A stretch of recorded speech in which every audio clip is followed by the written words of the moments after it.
In the meantime, what the president did do this week is change a Planned Parenthood funding rule. So as one of his twilight regulations here before he leaves office, and you know, we'll find out exactly what that's all about because Melanie Israel is our guest right now. Melanie, how are you? Hi, doing great. Thanks for having me. Well, thanks for giving us a little bit of time today. I don't think that most people are aware of exactly how this happened or how these rules could be in effect after President Obama leaves office. So maybe you could lay that out for us. Sure. So essentially what happened is in light of the horrible videos that came out last summer about Planned Parenthood and fetal tissue sales, a number of states moved to try to redirect Title X family planning grant money away from Planned Parenthood and divert that money to comprehensive health care providers who are able to serve more people and provide more services. And so essentially what the Obama administration has done is they have issued a new rule that says, no, states, you can't prioritize this federal grant money in this way. So what it is a parting gift to Planned Parenthood, an Obama political ally, as the administration is heading out the door. We're talking to Melanie Israel from the Heritage Foundation. She writes for the Daily Signal. Once one of these rules is finalized, it obviously gets published. And that's kind of where it messes up the gears of government because it's not as simple as Donald Trump getting sworn in January and on day one saying we're going to cancel that rule. Why is that? Right. So whenever we have these new federal rules and regulations issued, if they want to come back and undo it administratively, they would have to propose a new rule and go through the whole comment period, and that does take a good amount of time to do. So one of the options that will be very unique next year is the chance for Congress to use what's called the Congressional Review Act. All of these rules and regulations have to have a review period.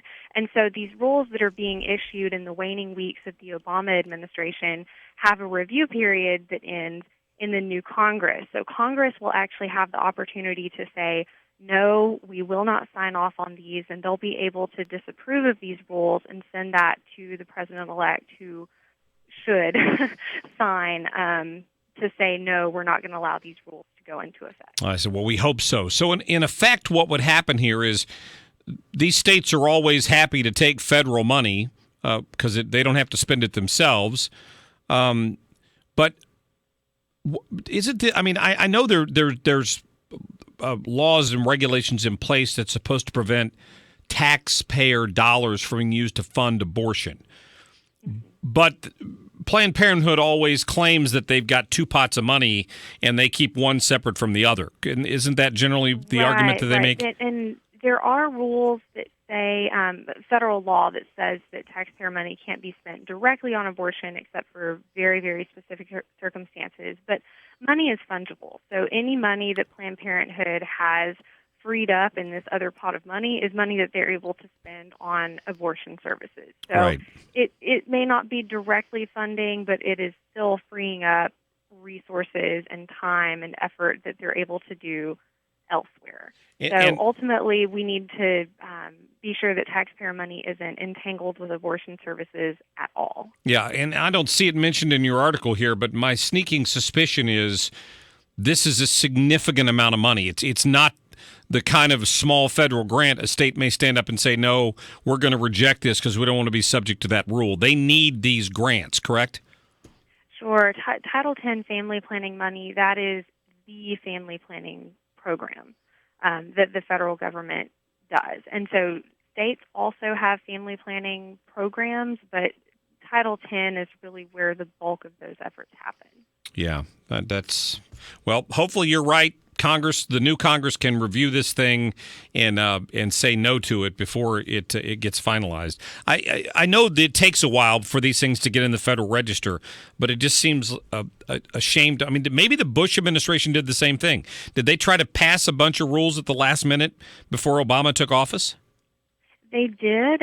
They actually were able to enact some rules that protected the conscience rights of healthcare providers right Okay. at the end of his administration, and the Obama administration quickly turned around and did away with it. So it's definitely something that's not new, but we did have members of Congress write to a multitude of federal agencies warning them, hey, if you're going to issue rules in the final weeks of the presidency, we are ready and willing to address that through the Congressional Review Act. So maybe don't bother.